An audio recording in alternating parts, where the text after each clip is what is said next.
চা হাজবেন্ড চা করছে আমার জন্য। দেখেন চায়ের কালারটা কিন্তু অনেক সুন্দর হয়েছে।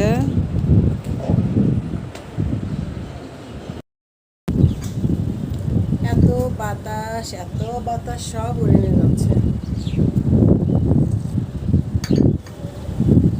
সবার জন্য সব কাজ করি, নিজের জন্য এক কাপ চা বানানোর সময় পাই না। তো ছুটির দিনে যে হাজবেন্ড চা বানায় দিছে, রিকোয়েস্ট করলাম আমাকে এক কাপ চা বানায় দাও। এত পরিমাণে গলা খুসখুস করতেছে, ভালো লাগতেছে না। এক কাপ চা খেলে ভালো লাগবে।